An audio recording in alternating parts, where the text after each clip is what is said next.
The 557th edition of the MMA Gambling Podcast on the Sports Gambling Podcast Network is brought to you by Underdog Fantasy. Play their fantasy pick'em for a chance to win 100 times your entry in NBA, MLB, NHL, MMA, golf, and more. Sign up today at UnderdogFantasy.com and using promo code MMASGPN to get a 100% deposit match. We're also brought to you by NYRA Bets. Sign up today for a $25 free bet in $200 deposit bonus with promo code SGPN25. Just go to nyrabets.com/SGPN25.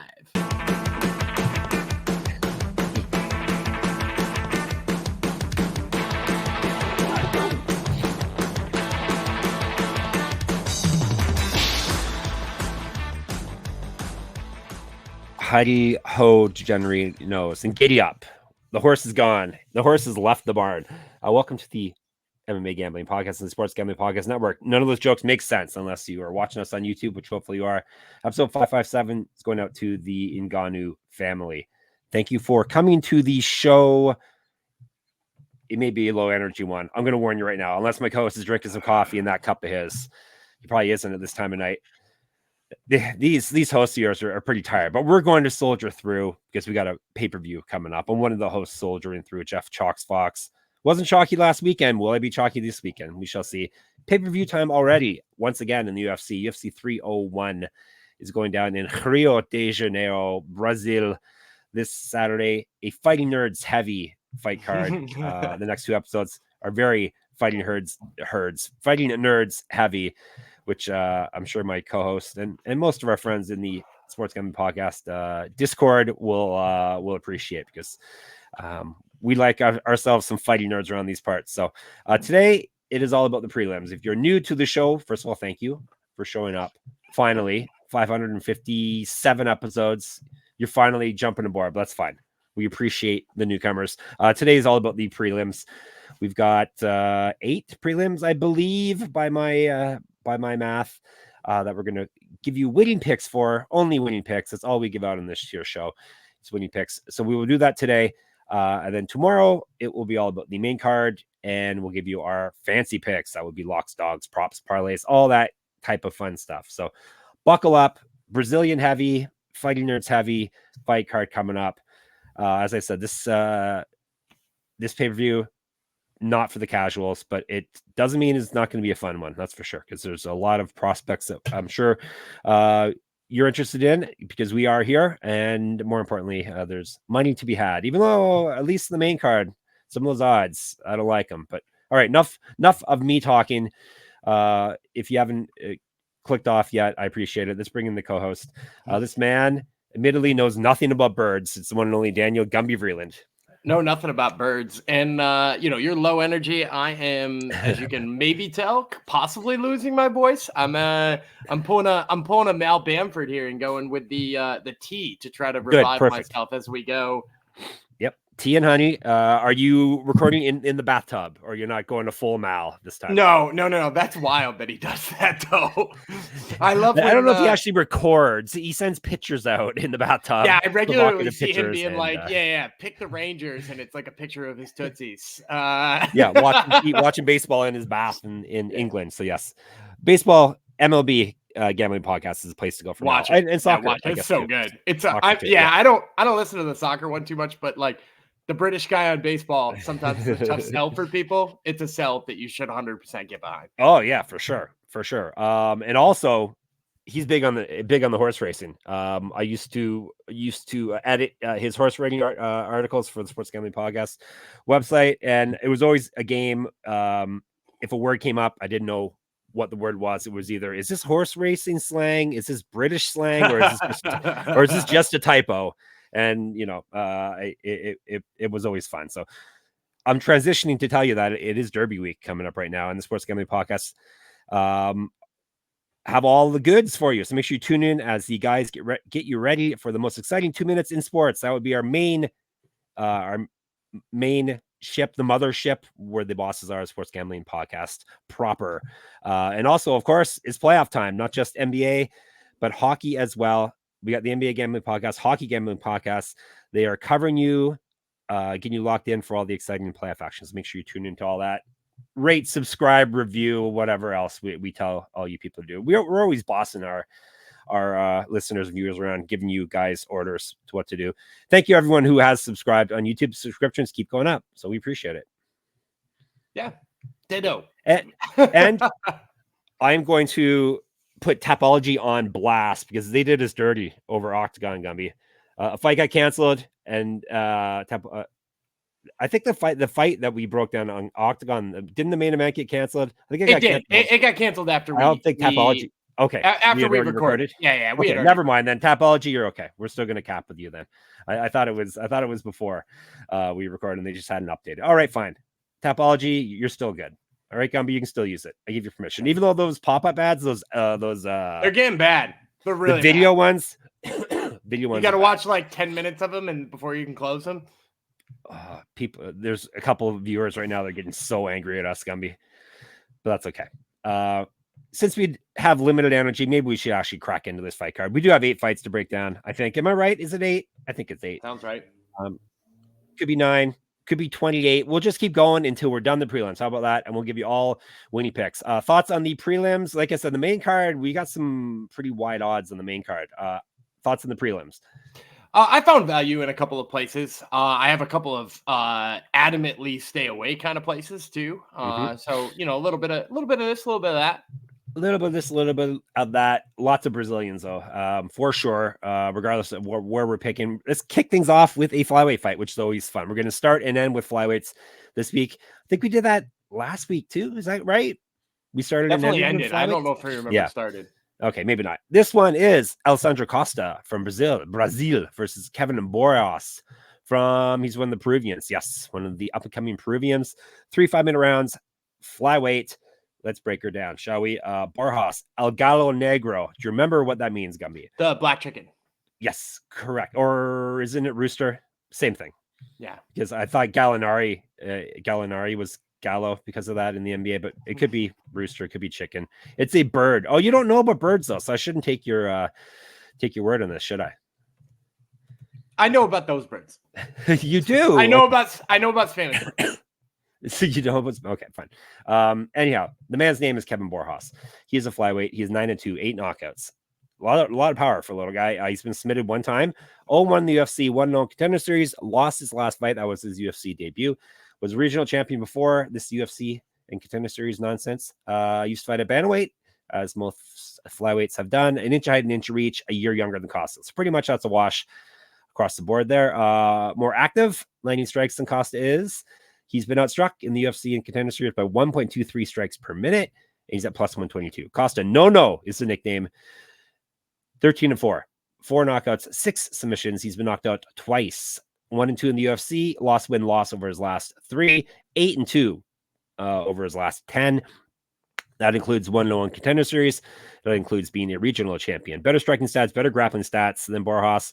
And he has outstruck his opponents in the UFC and the contender series by 0.14 strikes per minute, minus 130. Being a gracious host, I will let my co-host go first. Do you think we're going to agree on this one or differ? I had trouble picking this one, so hard to say. Oh, so you're going to just ride with me with whatever I said? Maybe. Well, I have since you said that, I have a feeling you're going to pick the chicken man. I'm going to pick Costa. Okay. That's where I ended up too. So yeah, I thought you were going to expect me to be in on the Peruvian because now that's what I said. Yeah. Second straight week where I maybe didn't throw my hat in with a Peruvian the way that I thought I was going to, and I'm a adamant supporter of Peruvian MMA. I think they're on the up and up. I think this is a terrible matchup for him. Kevin Borjas is maybe his best trait is his ability to push forward, his ability to push pace. I think Costa deals with pace exceptionally well. I also think Costa is an underratedly good grappler and wrestler in a way that I think could potentially cause problems with Kevin Borjas. Like if you go back to his contender series fight, Borjas fought for our money in a dog kind of way. I remember being in on him as a dog. He had some time off. Nobody really believed in him. He struggled with the wrestling a little bit in contender series, but his pace was able to keep up. I think he's up against a guy here with pace and wrestling. And I think that's a nasty combo here for him. So I'm worried about him for that. I also think Costa is being undervalued here because of his strength of schedule. You mentioned he's 1-2 in Mhm. the UFC. The losses are Amir Albazi and Steven Erceg, who fights for a belt this weekend. Yep. That is an insane first 3 fights in the UFC. And let me tell you something. He did great grappling those 2 guys. And those are not 2 easy guys to grapple with. So I like Costa here. I think his grappling holds up. Yeah, Costa took Erceg down once in that fight, and he Yep. stuffed 3 out of the 4 takedowns that Albazi threw his way. So yeah, I ended up siding on Costa too. This is one of the ones I dug a little bit deeper on, but as Gumby alluded to, Costa's I think is the better all around fighter here. You got to worry about Borjas and his power, obviously, especially it's unreal power for a flyweight. The pace. I think you really have to worry about the pace too. I mean, I think there's a real chance, and this is why the odds probably come in where they do, of him, Josh Van. You remember what Josh Van did to Kevin Borjas? I could see Kevin Borjas doing that to Alessandro Costa, but my worry is just he's not going to be on the feet long enough for it. Yep. We are agreeing Costa's pick, but it wasn't a slam dunk, at least for me. Maybe I'm hedging too much here. Maybe I should just go full throated and say Costa's the pick. He's my official pick regardless. Will we go Brazilian again? Will we agree again as we move up a few weight classes to lightweight? Ismael Bonfim, Vinc. Did you just call him Vinc? That's one of our best titles of an episode. Or no, did you just say Vinc? I believe is what your direct quote was. Vinc Pichel. Ismael Bonfim, Vinc Pichel, U.S. versus Brazil lightweights. Let's get into it. This is a fight that was supposed to happen months ago, right? I believe so, yeah. Yeah, and I think, who was it that Bonfim missed weight badly and then pulled out? It was one of those deals, is what happened in this one. Let's tell you about Mr. Pichel first. He's from hell, in case you haven't heard yet. He is 14-3. 8 knockouts. He's been knocked out once, submitted once, 7-3 in the UFC. Very sneaky good record in the UFC. 3-1 over his last 4. He did lose his last fight, though. That was back in April of 2022. So he kind of wanted to get that. Didn't you interview him right before his last fight, too, that got canceled? Yeah, I've interviewed him a bunch of times. That dude is an absolute freaking wild card. He's nuts. Like one of the wildest dudes to interview. I'll actually share a funny story. I tried to call him one time and it came from a blocked number because my recording phone comes from a blocked number sometimes. And he answered, "What's up, Emmer Effer?" Because he assumed I was like a robocall. And he was trying to talk smack. It was great. And then we had a big laugh about it. Yeah. What is the area code in hell, by the way? Do you remember off the top of your head, or? I think because that's where he's from. I mean, I actually know his area code because it's Denver, Colorado, and I do a ton of calls to there. I believe it's 303. There you go. Anyhow, it's interesting. You talked to him, and then his fight fell through last minute. All right. He hasn't. It's weird. Hasn't won a fight since August of 2021, so he definitely wants to get off the schneid here. 3-1 on the Ultimate Fighter. That's why Gumby thinks he's a great guy. 2009 was his pro MMA debut. He's got a positive strike differential of 1.06 strikes per minute.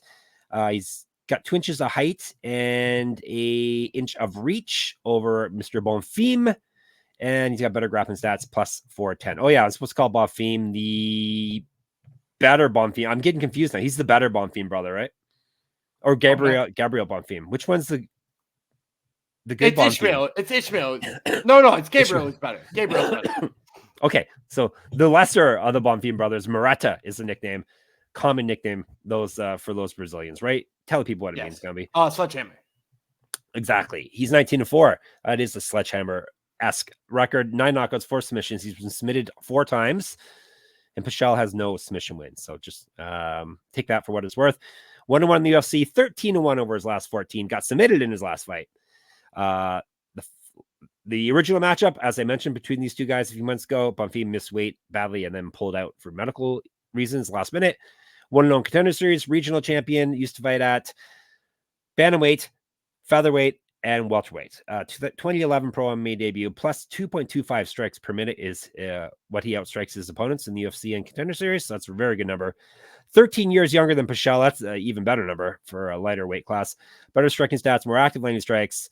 Minus 500 is the number. Whew. Don't like the number, especially for a guy who just missed weight and had to pull out of a fight because of it. But the striking, the age, the inactivity for Pichel, Bonfim is going to have to be my pick here. But I am not going near this line. Is this one of the lines you are steering clear of? Yeah. What's the number on Pichel? Because it's moved. Minus 500. You're not going to. Plus 410. He's thinking about it. It was 330 the last time I looked. It's all the way up to 410. You know what? Screw it. I'm going to say Pichel's got tons of value. I know, but you're picking him, Gumby. Yes, I will pick Vinc Pichel. Listen, and hear me out, because I had been thinking about it all week. I had been contemplating, because Bonfim is the lesser of the Bonfims. He does there you go. Forward. You remember he now. Does move forward a ton. He's a guy who's got great jiu-jitsu, but maybe not great wrestling. His striking is definitely better than Vinc Pichel's. But the thing about Vinc Pichel is, and you can say whatever you want about his age, right? Like he's 100 years old at this point, or whatever he is. I think he is exactly 100. Yeah, you're right. Yeah, right. 100th birthday was last month. He's a great wrestler still. Like, if nothing else, he does a really good job wrestling. And he's in those Factory X, sparring rooms, and he's doing an exceptional job of, like, putting himself up against young guys and forcing himself to get good at wrestling. And I think as long as he doesn't stand and trade with Bonfim for more than a couple of minutes, I think he's going to grind out the most boring decision you've seen. By just getting on top of Bonfim and not letting him back up or hitting 13 takedowns. So give me Vinc Pichel. If he's 410, dude, you can't lay $100. If you got $100 sitting in your pocket, you can't lay $100 on Bonfim's negative 500. You got to lay it on Pichel plus 410. All right. He told you have to. You gotta. So, all right. I'm picking winners. Gumby's going for long shots. I guess you got to catch up, right? Are you going to feel real bummed out if he wins now that you told me you're picking winners? I'm picking winners. He's not every fight. I get a couple wrong every week. I admit it. All right. I won't get a couple wrong for the Derby. Probably because I won't bet it. But we are sponsored by NYRA. Bet the run for the roses with NYRA bets. Score big on the Kentucky Derby with a double dose of rewards. Sign up today for a $25 free bet and a $200 deposit bonus with promo code SGPN25.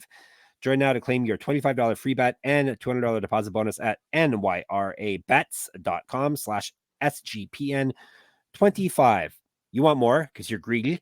Well, you can bet the Kentucky Oaks Day with a $30 bonus. Opt in and bet at least $150 each on Belmont and the Big A and Churchill Downs. $30, win or lose. Hopefully that makes sense. I haven't read this ad read before. So there you go. We're giving you an extra $50 for, I didn't write it either. We're giving you an extra $50 for Derby, $150. Bet $250 each on Belmont at the Big A and Churchill Downs for a $50 bonus, win or lose. Visit nyrabets.com to opt in. The Triple Crown is here. Opt in and bet at least $25 in the Kentucky Derby and Preakness Stakes and get a $10 bonus on Belmont Stakes Day, win or lose. NYRA Bets has everything you need to bet the fastest 2 minutes in sports with confidence. For expert picks, betting insights, promotions, and more, visit nyrabets.com. Catch all the Triple Crown action on America's Day at the Races. Join now to claim your $25 free bet and $200 deposit bonus at nyrabets.com/SGPN25. That's the important thing. The last thing I just said. That was pretty clear English, right? nyrabets.com/SGPN25. And apparently they're giving a lot of things away. Money, mostly. All right. Where are we moving to now? We got another Brazilian. Go figure. This is on the women's side now. Flyweight, Dione Barbosa versus Ernesta Kareckaite. A couple of newcomers to the UFC octagon making their debut here. Kareckaite, heavy-handed is the nickname. 5-0 with 1 draw, so 5-0-1. 2 knockouts. This is her debut, as I said. 1-0 Contender Series in what Gumby says may have been the best fight he saw on Dana White's Contender Series against, what's her name again? Friend of the Discord, kind of. Carly Judici. Yes, that was it. Was such a good fight. Dana White gave them both contracts, even though Kareckaite won. She's won 3 straight. Before that, she drew. Then she had won 2 straight before that. Regional champion, 2-0 as a pro kickboxer, 1-0 as a pro boxer, 3 inches height, 5 inches reach, 6 years younger than Barbosa, 14 times more active. That's based off of 1 fight for each lady. But you can tell which one's the striker and which one's the grappler. She outstruck her opponent, Judici, by 1.07 strikes per minute on that fight. She's at plus 185 despite that sparkling record and resume. Barbosa, she's the witch. Maybe she did some black magic on this here line. That's why it's so heavy in her favor. She is 6-2 with 3 submissions, but knocked out 1 time. This is her debut as well, as I mentioned. 1-0 Contender Series for her, 3-0 in her last 3 as well. Won her last fight via submission. Has not lost since November 2021. Used to fight at bantamweight. Better striking stats, better grappling stats than Kareckaite based off the small sample size. And she outstruck her opponent on Contender Series by 0.22 strikes per minute, minus 200. I'm going Ernesta Kareckaite. I think she looked fantastic on Contender Series. Now, granted, short notice opponent in Carly Judici, somebody who is going to fight the type of fight she wanted to in a kickboxer. So I think we're going to walk into this fight and you're going to have to ask yourself, can she defend a takedown? Because, you know, we've seen her try to on the regional scene and do well enough, but like it's a very different game when you got Dione Barbosa in front of you, who is like an excellent grappler. I actually think both of these two are very great flyweight prospects. I love this fight, but it's the length for me. Don't get me wrong. I think Barbosa is a great grappler. I think she got good jiu-jitsu. I actually even like her wrestling.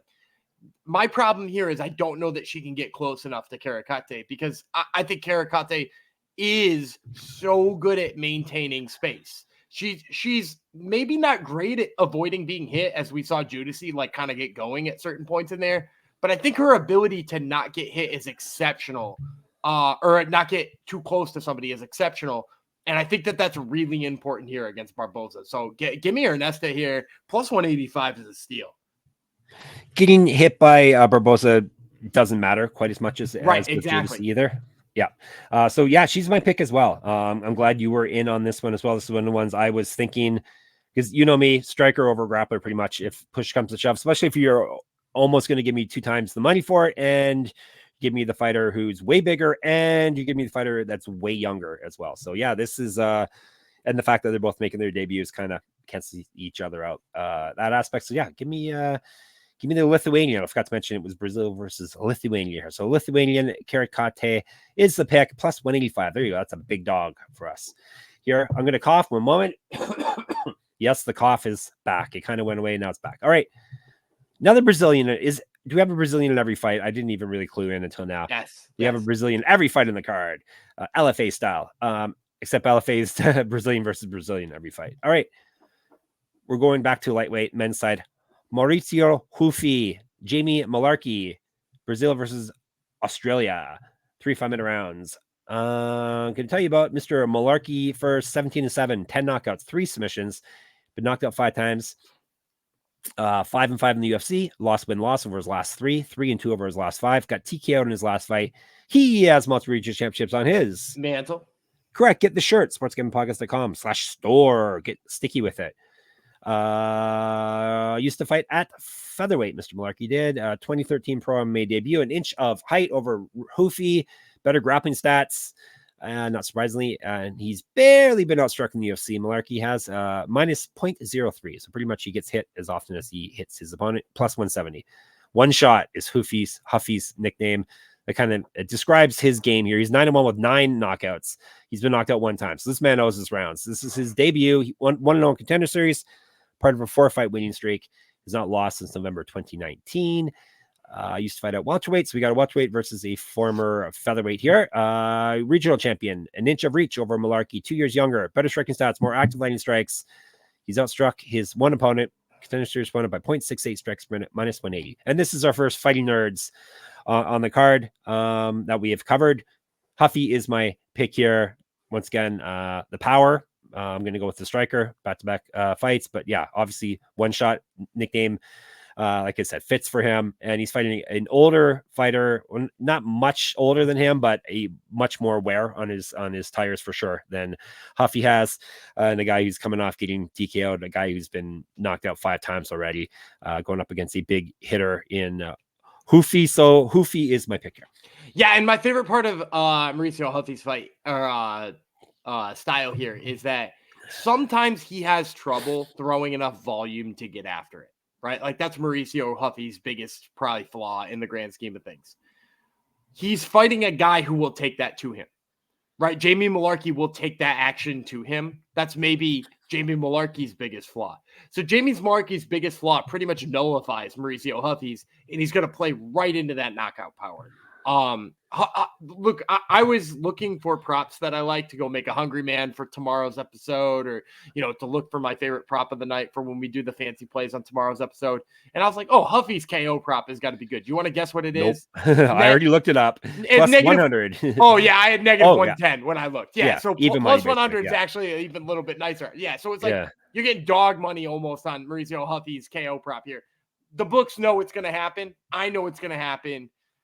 The fighting nerds know it's going to happen. The fighting nerd. Yes, it's true. Listen to Gumby's other podcast, Top Turtle. Listen to pretty much the leader, or at least the spokesman of the fighting nerds, Kyle Bahayo. He breaks down all the fighters on this fight card and the two on LFA. Yeah, we're going to go a 5-fight parlay, all the fighting nerds. And Huffy is one of them. So yeah, give me Huffy.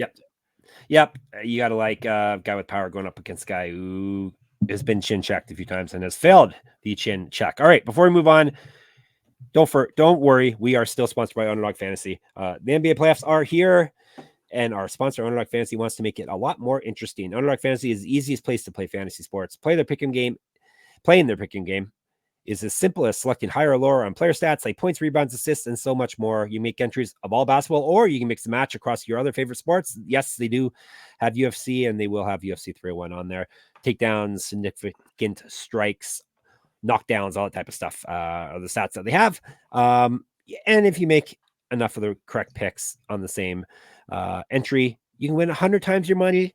And it's a ton of fun, especially if you win. Underdog is available in 30 plus states, including California, Texas, and even up here in Canada. And they just launched Champions, their player versus player format in Florida. So make sure you sign up today with our code MMASGPN, and it'll be win-win for us and you. And Underdog will double your first deposit up to $100. It's Underdog Fantasy promo code MMASGPN, and we all win.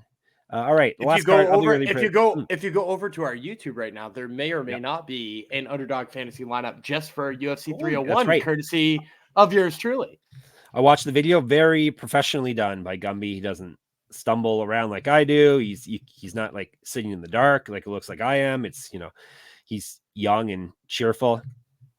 I hear you're cheerful on your podcast. So yeah, he's young and cheerful. Wait till we stop recording, then he really turns into the That's when I get grumpy. Yeah. It's true. All right. I forgot to say off the top, Rio de Janeiro is where this is happening. I did say that, but it's Saturday as per usual. 6 p.m. is the early prelims, which we're covering right now. We're just about to finish up the early prelims now. Junesse Arena, Rio de Janeiro, Brazil. I think, isn't it called something different now? I thought that arena. Anyhow, we'll go with Tapology because we're Tapology cappers. So this is the 6 p.m. portion, and this is the final fight of that, and then we will do the other prelims right after we finish this fight. And the main event of the early prelims is actually a pretty fun one. We're sticking with lightweights. We're sticking with Brazil. Joaquim Silva versus Drakkar Klose. It's close, though. It's Brazil versus USA, and it's 155 pounds. And I'm going to tell you about Silva first. One of the best nicknames in the game, Nito BJJ, right? There isn't a Nito BJJ, is there? No. Like, there isn't actually a gym called that. No, there is. Yeah. Is there? Okay. Yeah, I think he runs his own gym. Fantastic. All right. Our nickname should be MMA Gambling Podcast. All right, Silva, 13-4, 7 knockouts, 3 submissions. He's been knocked out 3 times, 6-4 in the UFC, win over his last 3, 2-3 over his last 5, 2-1 in the Ultimate Fighter, 2010 Pro MMA debut. He's been outstruck in the UFC by 0.9 strikes per minute, plus 154. Close. 14-2-1 with 6 knockouts. He's been knocked out once, so pretty durable guy. That doesn't include ceremonial weigh-in knockouts. That does not include. That would be 2 if we were including that. He's 8-2 in the UFC. He's won 3 straight and 6 of 7. Won his last fight via knockout. Is not lost since March of 2020. Was regional champion at 2014 Pro MMA debut. An inch of height and inch of reach over Silva. Better striking stats, more active landing strikes. He's outstruck his UFC opponents by 0.93 strikes per minute. He's at minus 160. It's my turn? Yeah, Drakkar Klose. This is one of those lines where I was like, "Are you kidding me with this value?" I might be on the limb here, but like I think Drakkar Klose is the most underrated lightweight in the world. In the world, maybe most underrated. Maybe. I'm not saying he's the best. Don't quote me on that and saying he's the best. But the dude in the last 6 years has only lost to Beneil Dariush. And for the record, he damn near had Beneil Dariush knocked out in that fight. If he had finished that fight with Beneil Dariush instead of like the weirdest comeback in history where he got knocked out by Beneil Dariush, we would be talking about this dude in like top 5 matchups right now. Would he hang with Matthews Gamrot? Maybe not. Would he hang with Arman Sarukian? Probably not. But like he would be in those fights right now if he had finished Dariush the way I thought he was going to. And instead he's fighting Neto BJJ on a prelims in Brazil on a, what did you say? 3-fight win streak, 4-fight win streak? Let me see. I think 3. Yeah, 3 and 6 of 7. Yeah, and beating the hell out of Joe Selecki and all kinds of other great guys in that run. Like Klose has looked great. Meanwhile, nothing against Neto BJJ, but like he's out there getting knocked out by Ricky Glenn. Like he's got a questionable chin. Like I don't know how I feel about him in terms of his cardio. I just think this is an absolute easy spot here for Drakkar Klose. I like him in this one. And he's maybe has a new dad energy too, because he has another baby now. This one with Courtney Casey. So, and I'm seeing pictures. Very cute child. But yeah, Klose is my pick as well. Yeah, I've always liked him. The Jeremy Stevens thing really screwed him up and put him out of action for too long. He was inactive he was inactive from March 2020 until April 2022. So over 2 years. That I think pretty much has made him, as Gumby said, underrated here. So, but we'll take advantage of it this week for sure. So Klose is both of our picks here. He's got the power, man. I'm going with all the power strikers here. All right. This is the main prelim part of the fight card, 8 p.m. Eastern start time. And we're starting with another fighting nerd fight. A Brazilian, of course, featherweights. That would be Jean Silva. Is Gian, isn't it? Gian. Oh, yeah, Gian, like Gian Villante. He's a little smaller. Gian Silva. William Gomis from France. 3 5-minute rounds. Gomis is a Jaguar. 13-2, 7 knockouts, 1 submission. He's been submitted once. 3-0 in the UFC. He's won 11 straight fights. Won his last fight via TKO.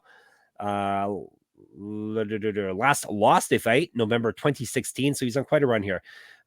Used to fight at 155. Actually, this is at 155. No, this is a featherweight. Excuse me. Used to fight up a weight class. Multiple region championships on his mantle. Correct. Get the shirt. sportsgamblingpockets.com/store. Get sticky. 5 inches height, 4 inches of reach over Silva. That's huge for featherweight, especially. He's outstruck his UFC opponents by 1.13 strikes per minute, plus 105. Silva, Lord Assassin, quality nickname. 12-2, 9 knockouts, 2 submissions, never been finished in a fight. 1-0 in the UFC, 1-0 in Contender Series, 9 straight wins. So someone's going to lose their win streak here, you would think. Won his last fight via TKO, has not lost since April 2018. Used to fight at bantamweight, twice more active than Gomis. He's outstruck his UFC and Contender Series opponents by 1.56 strikes per minute, minus 114. This line has actually gone down quite a bit. Unfortunately, it's gone against the side I want to take, and people are agreeing with me and taking Gomis. I'm taking Gomis. This is another very tough one to pick, a one I had to dive into and watch some film and look at resumes and stuff. Definitely Gomis. I definitely approve of his resume more, and the size is a massive thing here as well. But Silva obviously has scary power in this fight. But I'm willing to side with the dog here. I liked it a lot better. I think it was like plus 140 a day or two ago. Now it's plus 105, but I'll still take the plus money for Gomis. So I love the movement because I'm going with Gian Silva. 2 things. First of all, the biggest thing for him is the pace. He moves at an absolutely crazy rate. And the second thing is a stat that I don't believe that you put in the pre, the lead up when you're reading all those stats. Did you get barks per minute in there? No. Does he bark more than that guy who barked his way to a win and then got cut? No, forget who that was. Not that Mike. guy. Mike Breeden, was it? No, was it Mike? That was Mike Breeden. It was okay. Yeah, no, he barked his way to a win, but looked good doing it. I love Gian Silva. I think his pace is crazy. I think his power is crazy. I think Gomis is probably a more well-rounded fighter. I will give you that. I just don't think it's going to matter. I think Gian Silva in his craziness and the pace that he sets and his ability to keep that pace for 15 minutes, I just think it's going to be too much for Gomis. So yeah, give me Gian Silva here. He's definitely winning. If it's a battle of craziness, he's going to win that for sure. All right. We are differing on a fight finally. Let's move on to That's our second difference. I took Pichel. Right. That's right. You went to hell. All right. Going lightweight again. This is a very lightweight heavy card too. Elves, Brener, Brazil, Myktybek, Orolbai. Decidedly not Brazilian. He is from Kyrgyzstan. This is 3 5-minute rounds at lightweight. I will tell you about Brener first. 16-3, 3 knockouts, 11 submissions. Never been finished in a fight. 3-0 in the UFC. He's won 5 straight, 2 straight via TKO or knockout. Either or. Has not lost since October 2020. Used to fight at featherweight, regional champion, better striking stats, and 5 times more active than Orolbai, but Orolbai has only fought 1 time that we have stats for. However, Brener has been outstruck himself in fights by 0.41 strikes per minute. He's at plus 225. Orolbai, 12-12 and 1, 6 knockouts, 5 submissions. Never been finished in a fight. 1-0 in the UFC as part of a 7-fight winning streak. 3 of those in a row have come via finish. He's not lost since December 2020. Used to fight at welterweight, so we got a welterweight versus a former welterweight, former featherweight in this fight. 2 inches reach over Brener. He got outstruck in his debut by 0.65 strikes per minute. Better grappling stats than Brener. Small sample size, minus 250. Is it my turn? It is your turn. I'm gonna take. You're sleepy. You can't keep track. Yeah, I'm gonna take Myktybek Orolbai. Dude, like this guy's grappling is insane. You know, you're mentioning the strike deficiency in his debut, right? Because he's only had 1 fight. He took that fight on 3 days' notice. And he absolutely took it to who is it again? You got the I just watched it too, and I'm dude, the grappling in that fight. It's not just like, oh, he's like sneaky, kind of a good grap. Like it is dominant grappling. Like this is one Euros Medic, a good fighter too. Medic just won a fight. Yeah, exactly. He just looks so good against Tim Means, and like Orolbai ragdolled him. Absolutely ragdolled him, made him look like he'd never grappled before in his life. And, you know, like we've seen Euros Medic, he's good, maybe not like skilled on the ground, but he's good at staying away from it. He's a great striker. He looked like he had no clue at what he was doing against Orolbai. I love Brener. I think he is a super great prospect. I just don't know if he's ready for this level of wrestling, this level of grappling and all that comes with Myktybek Orolbai. So I'll take Orolbai here. Yeah, Brener has that dog in him. As he's so tough. He's so tough. Like his last fight, he basically snatched victory from the jaws of defeat. He was a bloody mess and ended up winning it in last minute, basically, or last round. But here's the thing: is that Orolbai doesn't let you off the hook. He puts you away. It's over. Yep. Yeah, and Orolbai, if you were just watched his 1 fight in the UFC, you might think he's just a grappler. You know, go back and watch some of his LFA stuff. Yeah, he's got some hands. I saw him fighting a guy way bigger than him too in LFA, a welterweight fight, and he was piecing him up on the feet as well as backpacking him and all over him on the ground. So this made my pick a lot more clearer the more I dug into it. So I like Orolbai in this fight as well. All right, we are going Polish versus Brazil now. This is women's again, and it's strawweights. Karolina Kowalkiewicz versus Iasmin Lucindo. There's no U there. There's no 3 500 rounds. Obviously, strawweight. Kowalkiewicz is 16-7, 1 knockout, 3 submissions. She's been knocked out once, submitted twice, so very durable. 9-7 in the UFC. However, she's won 4 straight fights, improbably. Before that, she lost 5 straight fights. So UFC must have known what they're doing. They let her stick around for a 5th fight, and she won, and she hasn't lost since. Has not lost since August 2021. Used to fight at flyweight, was the KSW champion before the UFC. 2012 pro MMA debut, more active landing strikes than Lucindo, and she's at plus 3.7 strike differential in the UFC. So pretty much a wash almost in the strike differential with her opponents, and she's at plus 340. No respect. Lucindo, 15-5, 8 knockouts, 3 submissions. She's been submitted 3 times, 2-1 in the UFC. 2-0 over her last 2. Won her last fight via submission. Used to fight at flyweight as well. Was a regional champion, 2 inches of reach, 17 years younger. Yes, you heard that right. That may be the biggest spread we've had. I'm not positive. Anyhow, 17 years younger than Kowalkiewicz. She's outstruck her UFC opponents, but barely. She's at plus 0.1 strikes per minute. Better grappling stats than Kowalkiewicz, minus 400. Don't like the line, but I was thinking, do I want to take Karolina on this? But no, Lucindo is too young and just more dangerous, obviously, on the feet, and she's got a little bit of grappling too in her back pocket when needed. So I will take Lucindo. So 2 things. First of all, I'm going dog here. I was thinking it.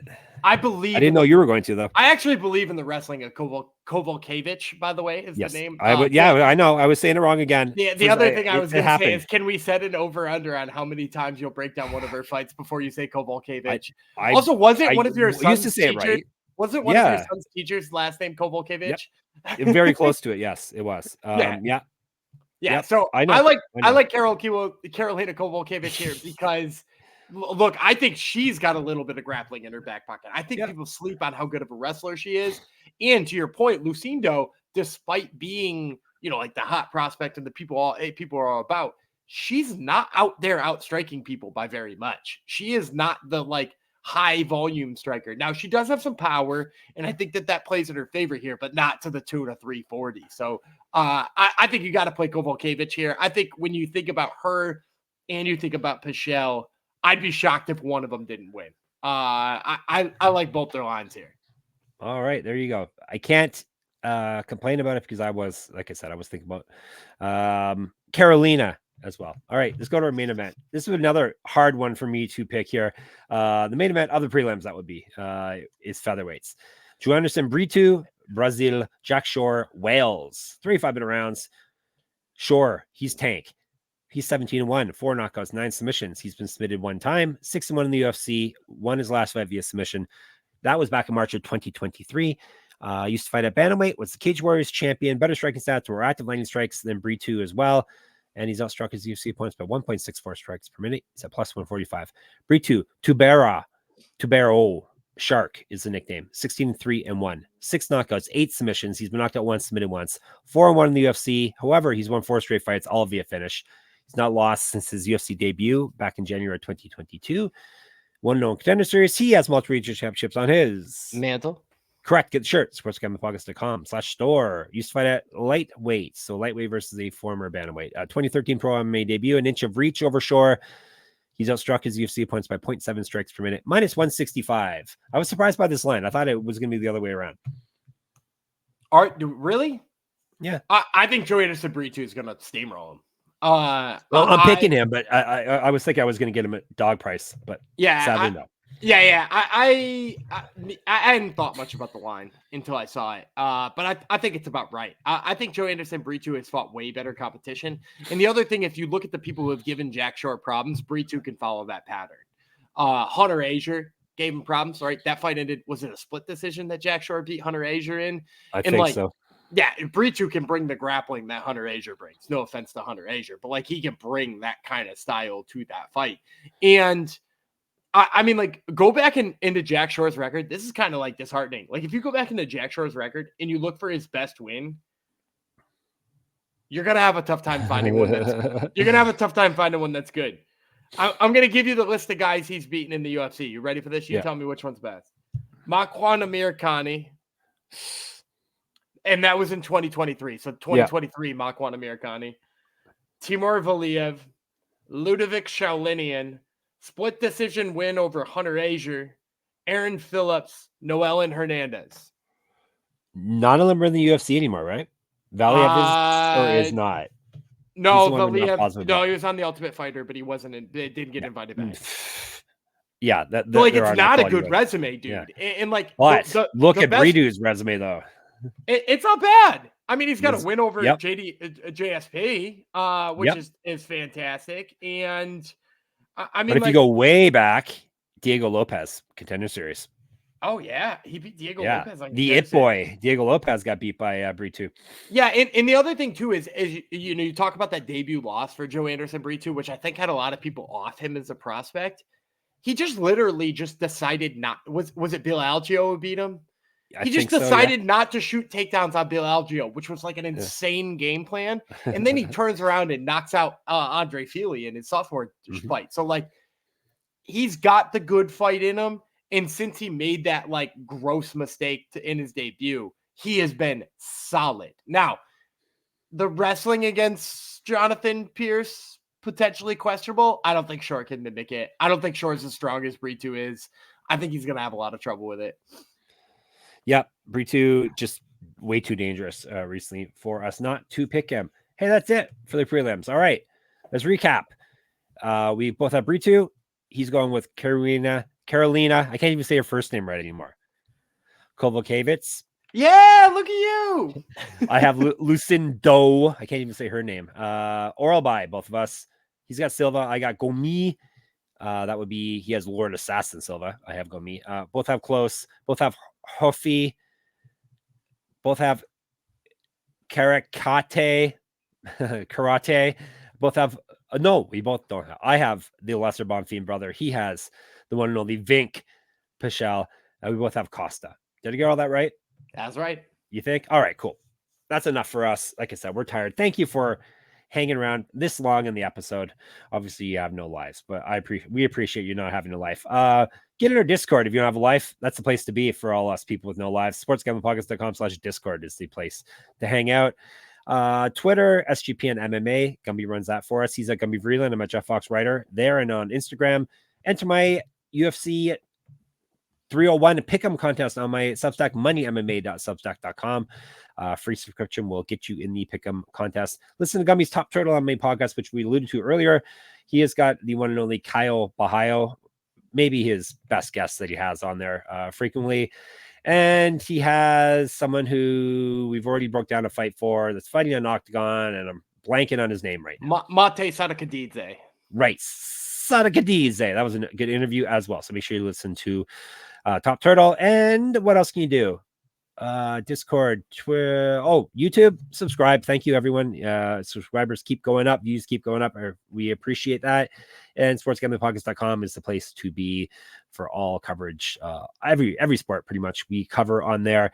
All our podcasts, all that good stuff. sportsgamblingpodcast.com/store, so you can get cool gear like we like to wear. sportsgamblingpodcast.com/Patreon, so we can stay independent. All right, we'll be back tomorrow. To Barrow, Jeff Fox, Lord Assassin, Gumby Vreeland. We shall talk to you then.